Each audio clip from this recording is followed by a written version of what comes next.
All right, Nick, let's talk about the Detroit Lions. Big game on Sunday versus the Dallas Cowboys.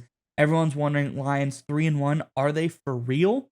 Or are they going to get exposed by someone later in the season? This Cowboys team is a team that potentially historically could do that, but I think we have some data for the Lions showing that no, in fact, they're not going to get exposed and they line up really well against this Cowboys team. I think they can take them to task.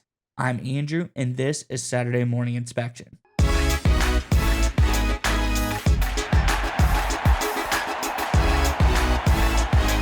right, Nick, as I was alluding to, some data that shows this Lions team versus the Cowboys line up pretty well against them. I think it's going to be good for this offense, especially. Let's get into the graph and we can talk more about the strategy part of it on the other side. This over on PFF, talking about the defense of the Dallas Cowboys. The first glaring thing that jumps out at you, you see defense tied for 30th in the NFL. I don't know if you guys are numbers guys, but with 32 teams, 30th isn't too high up on the list. Then underneath that is teams defensively ranked by their PFF coverage grades. You see the top few teams at the top, Jets, Bears, 49ers. Jump down, there's a cut. Dallas Cowboys at 19 with a 63.3 coverage grade. Also not very good. I don't think it's, 19th, middle-ish of the road, but getting towards the lower end of the middle. So I think for the Lions, this speaks volumes because they've got some great weapons on the pass catching side of the ball that I think is going to help them out. So let's get into that strategy part I was talking about as well. This is from NBC Sports. It says, after Lions wide receiver Jameson Williams scored a 70-yard touchdown in their win over the Seahawks, quarterback Jared Goff said Williams strikes fear into every defense they face. Probably true. That's something the Lions are taking into account in their offensive game plans. Lions offensive coordinator Ben Johnson says he's always thinking about whether defenses are lining up to prevent Williams from beating them deep, and if so, who's going to be left open. The best thing that we have going right now is we have so many weapons. He's not the only one, so it's hard for a defense to come out and say, we just want to shut down this one guy. They can't do it with how we distribute the ball. I think the easiest thing for teams with his speed would be to cloud his side, which we think about with everything we do, Johnson said. So there it is, the Lions' strategy based off of this data that Cowboys pass coverage a little bit weaker. They're going to have to cloud Jameson Williams' side. Going to leave some more guys open. Nick, I'm curious what your thoughts are on all of this. But before we get to you, Lions fans, in the comment section below, as I said, big game this weekend. I think there's some interesting stuff to think about with all of that data. So nonetheless, let us know, what do you think the final score of this game is going to be? Do you think it's going to be a big passing affair? Do you think they're going to score a bunch of points? Or do you think it's going to be a close battle? Let us know in the comment section below your thoughts on the final score. But nonetheless, Nick, what do you think about all of this data?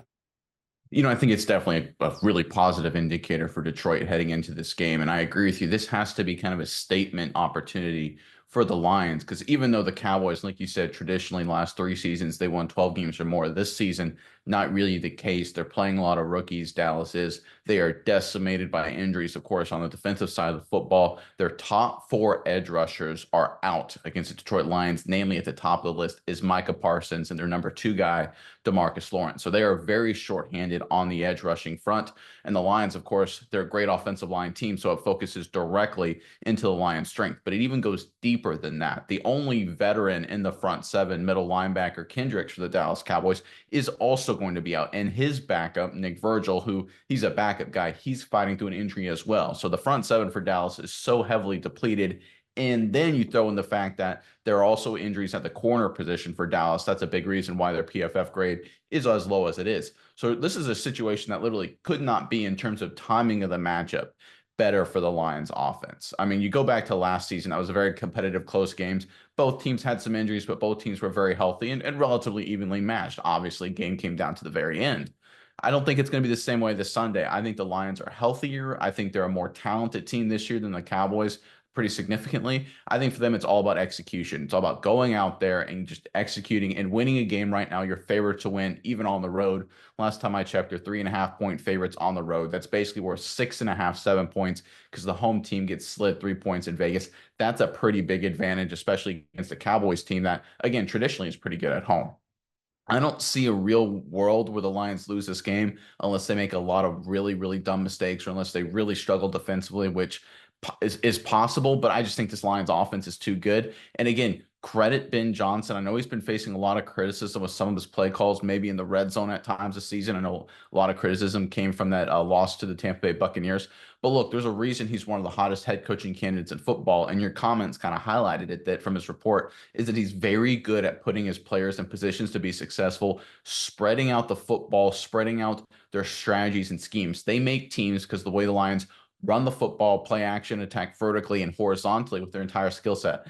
Defensively, you have to cover every single inch of the football field, all 100 yards long, all 53 and a third yards wide. It makes them really, really tough to stop. I think this is a game where the Lions put up a lot of points. The only way it's close is if the Dak Prescott goes off and has a fantastic game, and then maybe it's like 38-35. Otherwise, it's looking like a 38-17, 38-24 kind of victory for Detroit. And this is a great opportunity for them. I think this is a chance to really say, hey, listen, last year, not a fluke. We're still the best team or one of the best teams in the NFC. And I'm looking forward to them having a really nice game on Sunday. Yeah, Nick, can we talk about the data for the Cowboys? Let's talk about some of the data for the Lions. This is the third overall ranked team per PFF.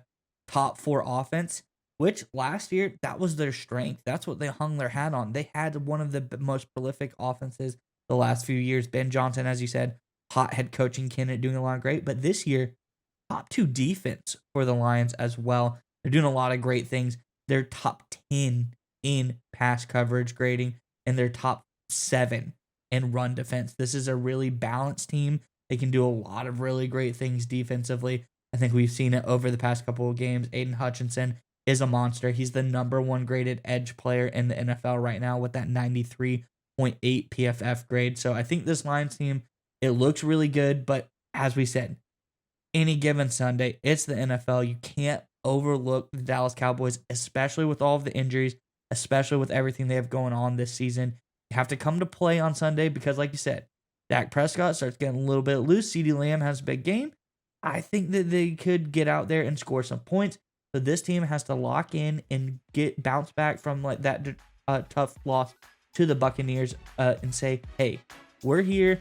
We're one of the top teams. We're not even going to let that define us. We're going to go forward this season. I think with all of this data and all of the strategy from Ben Johnson, they're going to do just that.